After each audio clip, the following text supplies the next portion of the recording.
श्रीमन्नारायणं वन्दे यतीश्वर श्रियाजुषम् नीलातुङ्गस्तनगिरितटी सुप्तमुद्बोध्य कृष्णं पारार्थ्यं स्वं श्रुतिशतशिरसिद्धमध्यापयन्ति स्वोच्छिष्टायां सृजनिगलितं याबलाप्तृत्य भुङ्क्ते गोदा तस्यै नम इदमिदं भूय एवास्तु भूयः।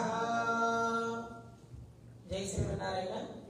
प्रिय భగవద్బంధువులారా, మన ధనుర్మాసం ఈరోజు 19వ రోజు వ్రతాన్ని ఆచరించుకుంటున్నాం. ఇప్పటివరకు అమ్మవారు గోదాదేవి ఎవరిని ఆశ్రయించాలి, ఆశ్రయించడానికి మనకు ఉండేటువంటి లక్షణాలు ఏంటి, ఆశ్రయించేవాడు మనల్ని ఎలా రక్షిస్తాడు అని మనకి మొదటి 5 పాసరాలు వ్రతానికి ఉండే నియమాలు, ఆశ్రయించాల్సిన మనకుండే లక్షణాలు, మనకుండేటువంటి క్వాలిఫికేషన్స్, అలాగే ఆశ్రయించేటువంటి ఆ స్వామిలో ఉండేటువంటి కళ్యాణ గుణగణాలను కూడా మొదటి 5 పాసరాలు మనకి తెలియజేసింది. దీన్ని ఉపోద్ఘాతము అని పిలుస్తుంటారు. ఆయన ఏ పరమపద నుండి వ్యూహంలోకి ఎలా వచ్చాడు, అక్కడ నుండి ఆయన వ్యూహంలో ఎలా అందరినీ రక్షించాడు, అక్కడ నుండి ఆయన అంతర్యామిగా ఉండి ప్రపంచంలో ప్రతి ఒక్క అంతర్బహిష్కృత సర్వం వ్యాప్యనారాయణ స్థితం ఎలా ఉంటుంది అని వివరించి ఆయనే మనకి అచ్చామూర్తిగా ఉంటాడు అని 5వ పాదంలో మనకి వివరించింది అనమాట. మనకి అచ్చామూర్తి అనగానే ఇంట్లో ఉండేటువంటి ఆయనకి బలం తక్కువ, ఆ కోయిల్లో ఉండేటువంటి పిల్లవాడికి బలం ఎక్కువ అనుకునిస్తుంటాము. అది తప్పు ఉంటుంది. అమ్మవారు మన ఇంట్లో మనల్ని కాపాడడానికి ఆయన అక్కడ వస్తాడు. కోయిల్లో ఉండేటువంటి ఈయన అందరి ఆ గ్రామంలో ఉండేటువంటి వాళ్ళను లేదా ఆ పట్టణాల్లో ఉండేటువంటి వాళ్ళను రక్షించడానికి ఆయన వస్తారు. ఇది ఇక వేదమంత్రాలతో చదువుతారండి, చక్కగా ప్రబంధానుసంధానం చేశారు. మనకు ఇంట్లో ఏమి రావు, నోదర్శన అక్షరం రాదు మనకి. మరి ఆ స్వామి నచ్చుతుందో లేదంటే అలా కాదు. ఆయనకి సంస్కృతంలోనే మంత్రాలు చదవాలని అవసరం లేదు. ఆయన ప్రేమతో నువ్వు ఏదందిస్తే దాన్ని స్వీకరిస్తాడు ఆయన. అదే అమ్మవారు మనకి తెలియజేస్తారు అన్నమాట. అది ఇంట్లోనే విగ్రహమైన అర్చామూర్తి అయినా, మన ఆలయంలో ఉండేటువంటి అర్చామూర్తి అయినా ఇద్దరికి సమానమైన బలం ఉంటుంది. చూడండి, ప్రేమతో కాకుండా కొనాలనుకున్నాడు దుర్యోధన లాంటి వాళ్ళు, వాళ్ళ దగ్గర వెళ్ళలేదు. ఆ దుర్యోధన పక్కన నిలిచారు భీష్ముడు, ద్రోణుడు. ఎంత గొప్ప గొప్ప జ్ఞానం కలిగిన వాళ్ళని, భీష్ముడు ఎంత గొప్ప భక్తుడంటే వాళ్ళ ఇంటికి వెళ్ళాడా? వెళ్ళలేదు. విదురుడు ప్రేమ కలిగిన వాడు, భక్తి కలిగిన వాడు. వాళ్ళ ఇంటికి వెళితే తొక్కలు పెట్టా తినేసాడు. అదే ఆయనకి మంత్రాలతో అవసరం లేదు. నువ్వు చేసేటువంటి భక్తి, ఆయన పైన ప్రేమ, దానిని స్వీకరిస్తాడు ఆయన అని మొదటి 5 పాసరాలు మనకి తెలియజేసింది అనమాట. ఆ తర్వాత 10 పాసరాల్లో 10 మంది గోప బాలికలను లేపి తనతో పాటు తీసుకెళ్ళింది. అంటే మనలాగా మధునిద్రలు ఉన్నవాడు కాదు. వాళ్ళు ప్రాపంచిక విషయాలతో దూరంగా ఉండి భగవంతుడి యొక్క కళ్యాణ గుణాలను ఎప్పుడే దాన్ని ఆహారంగా స్వీకరిస్తూ మనసులో చూడండి, ఆవు మేతను మేస్తుంది, అతను మేసినట్టే జీర్ణం అవుతుంది, దాని తర్వాత నివరేస్తూ ఉంటుంది. అలా భగవంతుడి యొక్క కళ్యాణ గుణగణాలనే వాడు మనసులో స్మరిస్తూ త్రయంతే నిద్రిస్తుంటారు అన్నమాట. అటువంటి వాడు మనకేసి చూశారనుకోండి, మనం కూడా బాగుపడతాం అని ఆ 10 మంది ఆ గోప 10 మందిని, ఎందుకంటే మనకి 12 మంది ఆడవారు ఉన్నారు కదా, వాళ్ళందరినీ కూడా స్మరిస్తూ ఒక్కొక్కరిని ఒక్కొక్క పాసకులు వాళ్ళకి తెలియజేస్తూ ఆ 12 మందిని తనకి ప్రసన్నంగా చేసుకుంటున్నారు అనమాట. 12వది మన గోదాదేవి. సో 12 మందిని, ఆ 10 మందిని ఆ పాసంలో మేలుకొంటారు అనమాట. ఆ తర్వాత మనము భగవంతుడి దగ్గరికి ఎలా వెళ్ళాలి, భగవంతుడిని ఎలా ఆశ్రయించాలి, ఆ ఆశ్రయించే విధానం ఏంటి అనే దాన్ని తెలియజేస్తున్నారు అనమాట. సహజంగా మనకి ఏదైనా ఒక విషయం పైన ఒక ఆసక్తి కలగాలంటే ఎవరైనా ఒకటి చెప్పాలి. అది చెప్తే తప్ప మనకి దాని యొక్క రుచి తెలియదు. ఒక గులాబ్ జామ్ తిన్నవాడు తినక రుచి ఇలా ఉండను అంటే ఓహో కాబోలు మనం కూడా తినాలి అనిపిస్తుంది. ప్రపంచంలో ఏదో ఒక విషయాన్ని అవగాహన చేసుకున్నటువంటి వ్యక్తి ఈ విషయం ఇలాగా, దీంట్లో ఇలా వెళ్ళాలి అంటే మనం కూడా అలా వెళ్ళాలి అని అనిపిస్తుంది. అనుభవించిన వాడు దాన్ని చెప్తే దాని పట్ల రుచి మనకి ఎక్కువ పెరుగుతుంది అనమాట. అలాంటి అనుభవించిన వాడే మనకి ఆచార్యుడు అంటారు. నందగోపుడు, నందహ లోపల ఆనందిస్తున్నాడు పరమాత్మ పెట్టుకొని, గోపహ రక్షిస్తూ ఉంటాడు, ఆచార్యుడు కూడా మంత్రాన్ని అనుష్ఠానం చేస్తూ ఆనందిస్తుంటాడు, లోపల రక్షిస్తుంటాడు. నందగోపనుడే కోయిల్ కాప్ప అనే భాషలో నందగోపుడి ఆమె నందగోపుడి యొక్క భవనానికి చేరుతుంది అనమాట. ఆ నందగోపుడి యొక్క భవనానికి చేరాలంటే ముందు ముందుగా ఆ నందగోపురం భవనం దగ్గర గేట్ కీపర్స్ ఉంటారు. ఆ గాడ్స్ ని ప్రసన్నం చేసుకుంటారు అన్నమాట. వాళ్ళు ప్రసన్నం చేసుకొని అప్పుడు లోపలికి వెళ్తారు. అలాగే మనం భగవంతుడి యొక్క సన్నిధానానికి వచ్చేటప్పుడు అక్కడ ఉండేటువంటి ఆ ద్వార పాలకులని మనం ప్రసన్నం చేసుకుని లోపలికి రావాలి. అలాగే ఆచార్యుడిని చేరేటప్పుడు కూడాను ఆచార్యుడికి ఏకాంగులు కొంతమంది ఉంటారు, అంతేవాసులు అంటుంటారు. వాళ్ళని ఆశ్రయిస్తే అప్పుడు ఆచార్యుడికి అనుగ్రహం మన మీద పడుతుంది, లేదంటే మనకి పడదన్నమాట. ఎందుకంటే ఆయన ఎలా వెళ్ళాలో తెలియదు, ఆయన దగ్గరికి వెళ్ళేటువంటి విధానాన్ని వాళ్ళు తెలియజేస్తారన్నమాట. ఆ వచ్చిన తర్వాత మొట్టమొదటిగా నందగోపాలాన్ని, ఆ తర్వాత యశోదమ్మని, బలరాముని, తర్వాత కృష్ణ పరమాత్మ కూడా మేలుకొల్పుతుంది అన్నమాట. ఇందులో నందగోపుడిని మేలుకొల్పుతుంటే ఆచార్య కీర్తన, ఆచార్య సమాశ్రయం లేతే మనకి మంత్రం రాదు. ఆ మంత్రము నందగోపుడి దగ్గర యశోద ఎలాగైతే ఉంటుందో మంత్రం కూడాను ఆచార్యంలో ఉండి యశోద యశః దదాతి ఐహలౌకిక ఐశ్వర్యం స్వర్గాదపి పారలౌకిక ఇహలోకంలో ఉన్నప్పుడు ఆ మంత్రానుష్ఠానం చేయడం వల్ల ఇక్కడేటువంటి ఐశ్వర్యాలని గొప్ప గొప్ప ఐశ్వర్యాలు మనం ఏది కోరితే దానంతా ఇస్తుంది. పరలోకంలో కావాల్సినటువంటి స్వర్గాది లోకాలను కూడా ఇస్తుంది, కైవల్యాన్ని కూడా ఇస్తుంది. భగవంతంచ సాధయిష్యతి మంత్రోయం, ఈ మంత్రము భగవంతుడు కూడా మనకి సాధింప చేస్తుంది అని చెప్తున్నారు అనమాట. ఆ మంత్రమే తిరుమంత్రము అంటుంటారు, అష్టాక్షరి మహామంత్రము అంటుంటారు అనమాట. దాని యొక్క వైభవాన్ని కూడా తెలియదు. సహజంగా వాటన్నీ నేర్చుకోవాలంటే అలా కూర్చుంటామని చెప్పారండి. రామానుజు లాంటి వారే 18 సార్లు ప్రయాణం చేసి శ్రీరంగం నుండి గోష్ఠిపురానికి 18 సార్లు పాదయాత్ర చేస్తేనే ఎన్నో రకాలైన పరీక్షలు పెట్టి అప్పుడు దాని యొక్క రహస్యాన్ని మంత్ర తిరుమంత్రార్థాన్ని ఉపదేశం చేశారు అని చెప్తారు మనకి. అటువంటి గొప్ప గొప్ప మహానుభావులకి లభించింది దాని మంత్రం. కానీ గోదామ ఏం చేస్తుంది, చక్కగా మనకి చూడండి, చిన్నపిల్లలకి ఏదైనా మందు వేయాలంటే వాళ్ళు వేసుకోరు. దాన్ని చక్కగా క్యాప్సూల్స్ లో పెట్టేసి దాని పైన రంగుల రంగులు ఉందండి టక్కన మనం కూడా వేసేసుకున్నాం. కానీ మందు చేదుగా ఉంటుంది. అది పైన ఆ రంగును బట్టో దాని గుణాన్ని బట్టో అది తీసేసుకుంటున్నాయి. చిన్నపిల్లలు అప్పుడు వాళ్ళకి ఇలాంటి క్యాప్సూల్స్ ఉంటాయి, వాళ్ళకి ఎలా వేసేవారు, ఒక అరటి పండు తీసుకొని ముక్కు తీసుకొని దాంట్లో కన్నం పెట్టే మందు అందులో పెట్టేసి వాడికి దేవుడు ప్రసాదంగా నవ్వులు కూడా మీకే లోపల వేసేవాడు. ఆ లోపల పని చేసేది. అలాగే అమ్మ మనకి పైన ఉండేటువంటి మనకి ఆనందాన్ని కలిగేటువంటి పాటలు పాడుతూ లోపల ఎంతో నిగూఢమైనటువంటి అర్థాన్ని అందులో పెట్టి మనకి ఇస్తుంది అనమాట. మనకి ఆ నందగోపుడు ద్వారా ఆచార్యుడి ద్వారా మంత్రానుష్ఠానం తీసుకొని ఆ తర్వాత ఏం చేయాలి, సత్సంగాద్భవని స్పృహ, సత్సంగం చేయాలంటే మంచి వాళ్ళతో సహవాసం చేయాలి. యుక్తాహార విహారస్య యుక్త చేష్టస్య కర్మసు అని చెప్తాడు భగవద్గీతలో ఆయన. మనకి యుక్తమైన ఆహారాన్ని, యుక్తమైన శరీరానికి యుక్తం కాదండి. మనకి శరీరం గొప్పదా మనసు గొప్పదా అంటే చూడండి, మానసిక స్థితి లేనటువంటి వాడు ఎంత దృఢంగా ఉన్నా మనకి ప్రయోజనం లేదండి. మానసిక స్థితి బాగున్నవాడు కృషించిపోయి ఉన్నా వాడి వల్ల మనకు ప్రయోజనం. కాబట్టి మనసుకే ఎక్కువ ప్రాధాన్యత ఇస్తారని తప్ప మన సాంప్రదాయంలో శరీరానికి ఎక్కువ వివరు. శరీర పోషణ గురించి ఆహారం తీసుకుంటాం, ఆ ఆహారము మనసును కూడా భగవంతుల వైపు నిలబెట్టుకునేటువంటి ఆహారాన్ని తీసుకుంటాము. అలాంటి వాడితోనే మనం సహవాసం చేసుకుంటాం, అటువంటి వాడితోనే మనం తిరుగుతూ ఉండాలి అని భగవద్గీతలో చెప్తాడు. అందుకని అలాగే భగవంతుడికి దగ్గరగా ఉండేటువంటి వాడు అప్పుడు లక్ష్మణుడైతే ఇప్పుడు బలరాముడు. ఒకప్పుడు ఆయన వైకుంఠంలో ఆదిశేషుడిగా ఉన్నాడు, సకల సపర్యలు చేస్తూ ఆయనే లక్ష్మణుడిగా వచ్చాడు. ఈ రోజు కృష్ణుడి దగ్గర ఆయనే బలరాముడుగా వచ్చాడు. అటువంటి బలరాముడిని ఆశ్రయిస్తారనమాట. నా దగ్గర కాదండి, ఆయన ఇక్కడ దొరుకుతాడరా, ఆయన నీలాదేవి దగ్గర ఉంటాడు అని మొన్నటి భాషలో చెప్తే, నిన్నటి భాషలో అంటే ఆ నీలాదేవి యొక్క సౌందర్యాన్ని, ఆమె యొక్క ఒక కృపని మాకు అందజేయమని ఆ అమ్మవారిని ప్రార్థించారనమాట. ప్రార్థించగానే వాళ్ళు మొట్టమొదటి పిలిచారు, పలకలేదు, ఆమె లోపల పడి ఉంది, ఎంత పలకట్లేదు. ఇలా కాదు అని చెప్పి కొంచెం గట్టిగా గదవాయించారనమాట.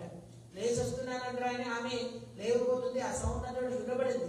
నువ్వు రావడం ఇలా సందామరకేయ మనం ఆ తామర పువ్వుల లాంటి చేతులతోటి శబ్దాలు చేస్తూ వస్తూ తెలుపు తీయాలి అన్నారు.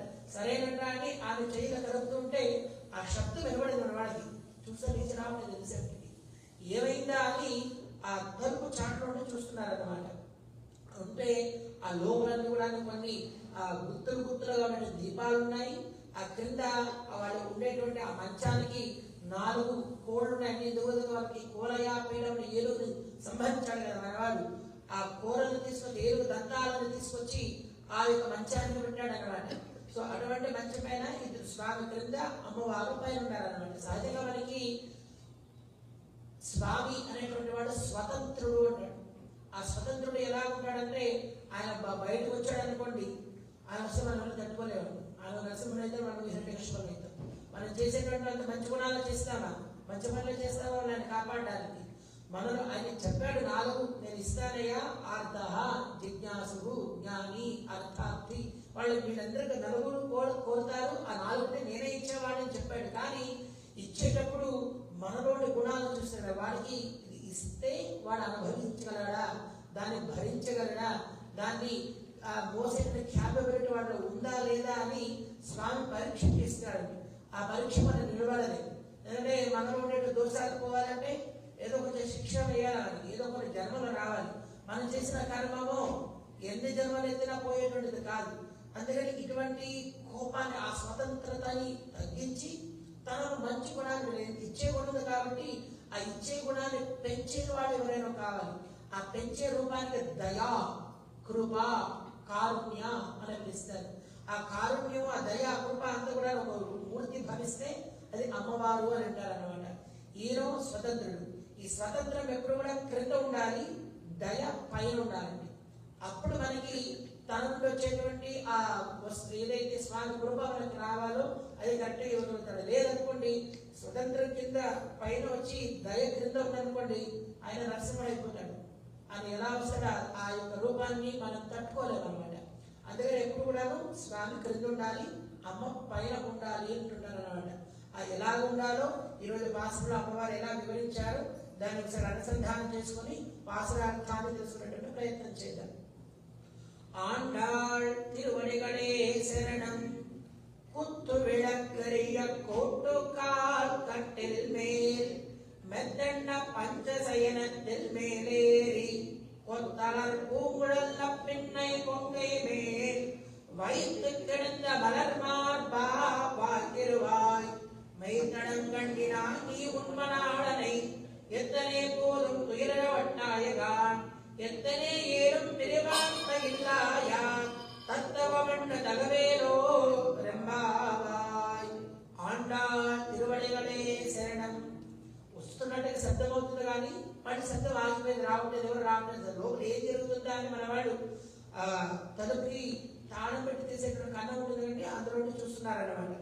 పిల్లలంతే కదా, నేను చూస్తాను కాసేపు, ఎంతసేపు రాకపోతే ఏం చేస్తారు, వాళ్ళే నడుచుకుంటూ వచ్చేస్తుంటారు. లేదా పక్కన ఏం జరుగుతుందో చూడాలనిపిస్తుంది. గొల్లబెల్లలు కూడా అలా చూస్తున్నారు. చూస్తే కుత్తు విళక్కరియ కోట్టుకాల్ కట్టెల మేలు లోపలంతా కూడా గుత్తులు గుత్తులు ఉండేటువంటి దీపాలు వెలిగించున్నాయి. సహజంగా మనం పడుకునేటప్పుడు ఏం చేస్తాము, దీపాలను కొండకిచ్చి పడుకుంటుంటారు.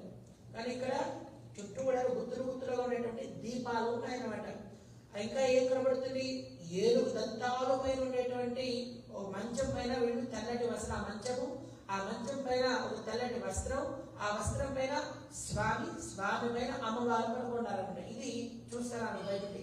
కుత్తు విళకరే కోట్టుకాల్ కట్టెల్ మేలు మెత్తన్న పంచశైలత్తెల్ మేలి. ఆ పంచశైలం అంటారు. అది ఎలా అంటే దాన్ని తాకగానే తాగిన వాడే నిద్ర చేస్తారన్నమాట. అందులో పడుకొని ఉండిపోతారన్నమాట. అటువంటి మెత్త పంచ లక్షణాలు కలిగినటువంటి పంచశైలము అని పిలుస్తారన్నమాట. గుత్తు విళకరే, గుత్తులు అంటే గుత్తులు గుత్తులుగా ఉండేటువంటి. మనం చూడండి ఇంట్లో దీపాలకి 5 ముఖాలు ఉంటాయి. 5 ముఖాలకి 2 ఒత్తులు వేసి అందులో నూనె నెయ్యి పోసి వెలిగిస్తుంటారు. 5 ముఖాలు కూడా 5కి ప్రతీక అంటారు. వేద, ఆగము, స్మృతి, ఇతిహాసము, పురాణం. ఈ 5 నుండి భగవంతుడి యొక్క గొప్పదనం మనకు తెలుస్తుంది. ఆ భగవంతుడు మనం ఎలా రక్షిస్తాడో, ఆయన సృష్టి ముందు ఎలా ఉంటాడో అది చెప్తే తప్ప మన బుద్ధికి గోచరించేటువంటిది కాదు. అది అలా గుత్తు విళక్కరి అంటే అవన్నీ కూడా. కోటుకా కట్టెల మేల్ అంటే ఆయన మనకి గోచరించాలి అంటే మనలో ఉండేటువంటి ఆ కొన్ని లక్షణాలు ఉన్నాయి. మనకి 4 లక్షణాలు: కర్తృత్వ అహంకారము, భోక్తృత్వ అహంకారము, జ్ఞాతృత్వ అహంకారము, శేషత్వ అహంకారం అనేటువంటి అహంకారం ఉంటాయి. అహం మంచిదే కానీ అది కారణం అడిగితే కష్టం అండి. సో అహం ఎప్పుడు పనిచేస్తుంది, దాసోహం అంటే మనకి పనిచేస్తుంది.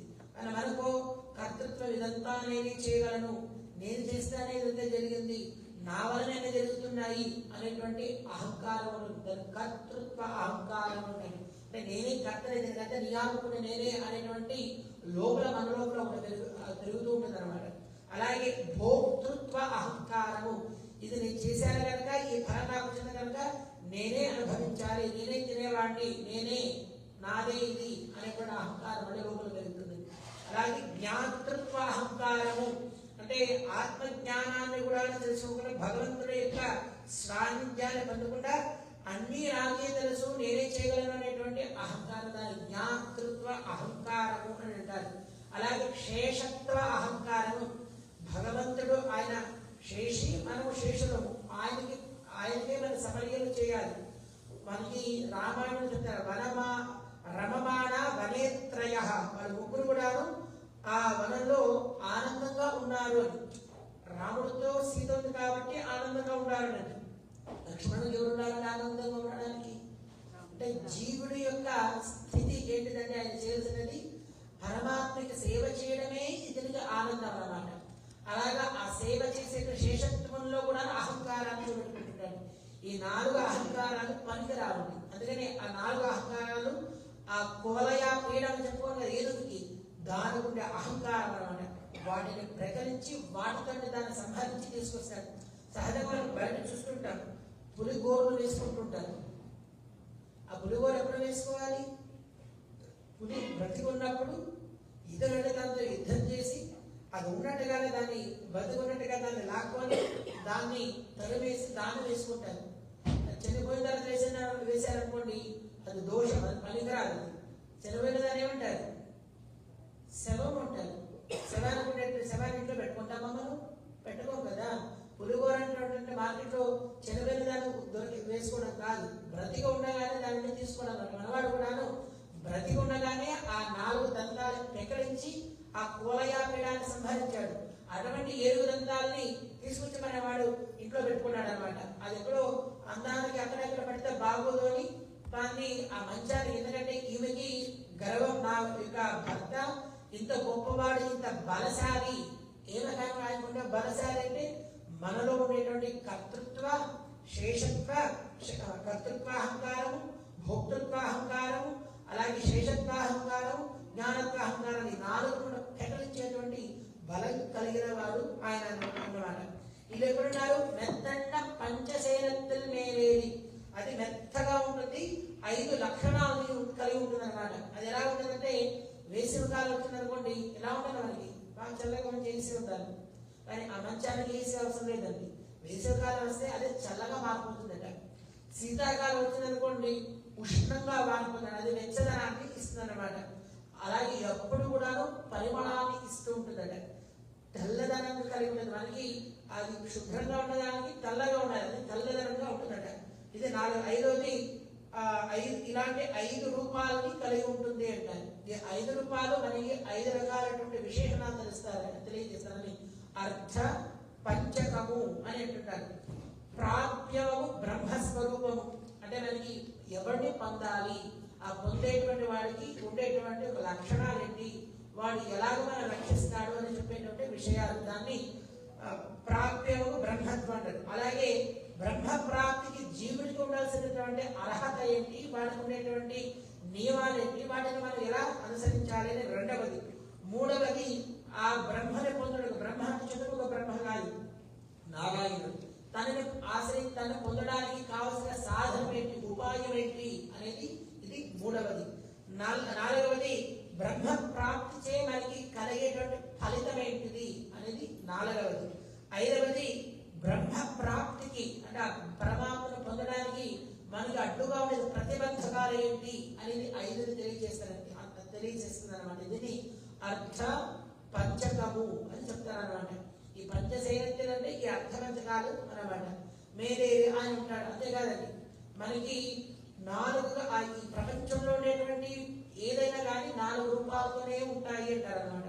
ఏ వస్తువులు తీసుకోండి ఆ 4లో వెళ్ళి ఆయన చెప్తుంటాయి. చాతుర్వర్ణ్యం మయా సృష్టం గుణ కర్మ విభాగశః. ఈ చాతుర్వర్ణ్యాన్ని నేను సృష్టించానయ్యా, దాంట్లో వాడికి తగినటువంటి యోగ్యత వాడుకునే గుణాన్ని బట్టి వాడు విడదీశాడు. దేవ, మనుష్య, తిరియకు, స్థావరములోని 4గా ఆయన విడదీశాడు అన్నమాట. వీళ్ళందరూ కూడా దేవ, మనుష్య, తిరియ, స్థావరాల్లో ఇద్దరు జ్ఞానంతో ప్రవర్తిస్తుంటారు, దేవతలు, మనుష్యులు. మిగతా 2 జ్ఞానం లేకుండా ఉంటాయి. తిరియకు అంటే అడ్డంగా తిరిగే పశువులు, పక్షులు, జలచరాలు, ఇవన్నీ కూడా, పాములు, ఇవన్నీ సరీసృపాలు, ఇవన్నీ కూడా.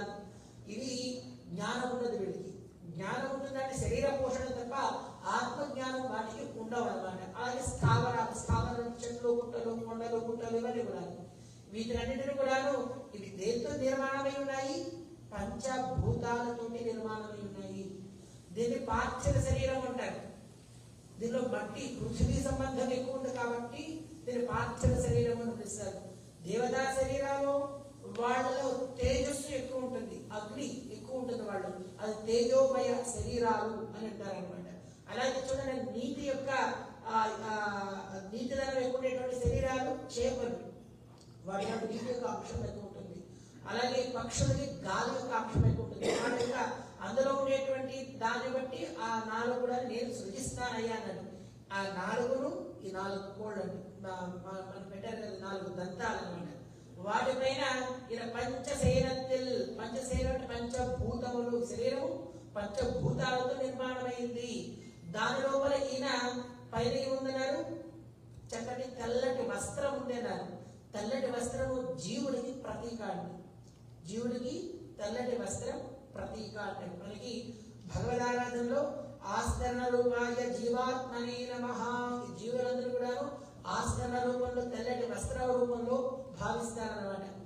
అందులో 2 ఉంటారు. ఎవరు? లక్ష్మీ, నారాయణుడు. ప్రతి ఒక్కరు మనసులో కూడా ఆయన ఉంటాడండి. గోదావరి ప్రయత్నం ఆ లోపల నారాయణుని దర్శింపచేయడం.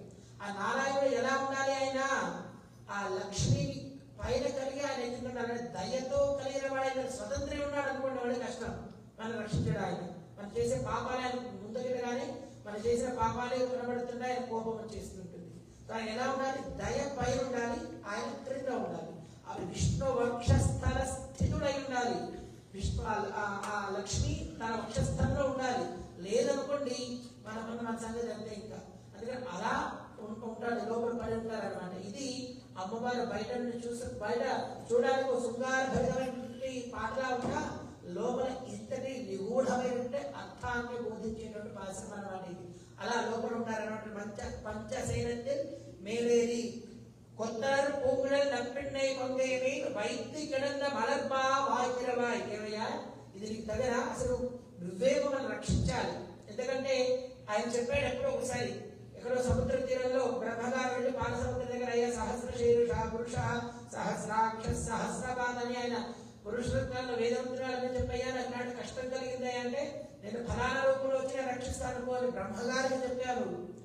ఆ రోజు సముద్ర తీరంలో అభయం దదామి సర్వభూతేభ్యః, ఈ భూలోకమైంది ఏమొచ్చినా ఒక్కసారి మిత్రభావేన సంప్రాప్తి, నేను నీ వారిని స్నేహపూర్వకంగా, భక్తి అవసరం లేదు, శ్రద్ధ అవసరం లేదు, నీలో ప్రపత్తి ఏదో అవసరం, స్నేహపూర్వకంగా అయినా నా దగ్గరకు వచ్చినా అన్నింటినీ నేను రక్షిస్తానని ఆ రోజు చెప్పావయ్య. నువ్వు రథమైందు మధ్యలో కూర్చోబెట్టుకొని మాశుచ సర్వధర్మాన్ పరిత్యజ్య మామేకం శరణం అహంత్వా సర్వ పాపేభ్యః, నేను అన్ని పాపాలని విముక్తులు చేసి నేను నిన్ను కాపాడుతానని ఆయన ఆ రోజు ఆయన చెప్పావయ్య నువ్వు. ఇంకా ఇక్కడ ఎప్పుడైనా నరసింహస్వామి అవతారం కూడా చెప్పినాడు. సత్యం బ్రవీమి మనుజాః స్వయమూర్ధ్వబాహుః యోమా ముకుంద నరసింహ జనార్దనేతి. బ్రతికి ఉన్నప్పుడు నువ్వు ఉన్నప్పుడు ఏదో ఒకటి నరసింహానో ముకుందానో జనార్దన్ ఏదో ఒక నామాన్ని స్మరిస్తుండు. నువ్వు అంత్యకాలంలో పోయేటప్పుడు నేను నిన్న నా దగ్గర తీసుకుంటానయ్యా అని. అంటే మనకి చూడండి, ఇంకేం కాసేపు పోతాడు అనగా చివరికి నారాయణ నారాయణ నారాయణ ఎందుకు చెప్తారో తెలుసా? మన అంత్యకాలంలో శరీరం నుండి ఆ ప్రాణాలు వదిలేసే సమయంలో మనకి ఏది స్మరణలో ఉంటుందో నెక్స్ట్ బర్త్ అది ఉంటుందండి మనకి. వాడు పోయేటప్పుడు ఇన్ని డబ్బు ఇక్కడ దాచిపెట్టాను, త్వరలో దాచిపెట్టాను, ఇది మా పిల్లలకు అందించాలి అని పోయాడు అనుకోండి, ఎవరిని ఆ డబ్బులు తాగలేకుండా తేలుగాను పాల్గొనడు దాని చుట్టూ తిరుగుతుంటాడని. అయ్యో మామిడి గారు అన్ని పోతాయే, మా పొలంలో మొత్తం మామిడి పండ్లు వచ్చాయి, నా మనవాళ్ళు నా మనవాళ్ళు తీసుకుంటాడా లేదనుకోండి, వీడిని మామిడి చుట్టూ కొడతాడు. అంత్యకాల స్మరణ లేదా ఏదో ఇల్లు కట్టుతుంటాడు, వాడు ఆ ఇంట్లో భద్రత రాకపోతే ఆ ఇంట్లో ఇటుకగా పుడతాడు. అది ఎప్పుడు పోవాలి, ఎప్పుడు నశించాలి, వీడు ఎప్పుడు ముక్తి రావాలి. అందుకని అంత్యకాల స్మరణ చాలా ముఖ్యము అంటారు అనమాట. అందుకని బ్రతికి ఉన్నప్పుడు నా నామాన్ని స్మరించవయ్యా, పోయేటప్పుడు నేను నీ నామాన్ని స్మరించి నీ పేరు చెప్పి నేను తీసుకుపోతా అని ఆయన ఇన్ని వరాలు ఇచ్చావు కదా, నువ్వు మలర్ బాగా వాయిద్యమై నోటి తెచ్చి మాట మాట్లాడచ్చు కదయ్యా అని అంటారు అనమాట. అంటే ఎలాంటిదంటే ఈమె పైన పడి ఉంటుంది కదా, ఈమె కేశ పాశాలను కూడాను మంచి సువర్గ భృతంగా ఉంటుంది. తన కేశాల్లో ఉండేటువంటి కూరలు గుత్తులుగా ఉంటాయన్నమాట. అంటే అమ్మ దయ ఉన్నప్పుడే ఆ గుత్తులు అంటే దానికి చెప్పుకుంటారు 4 రకాలుగా ఉంటారని. దేవ మనుష్యాన్ని దేవతలు గుంపులుగా ఉంటారు.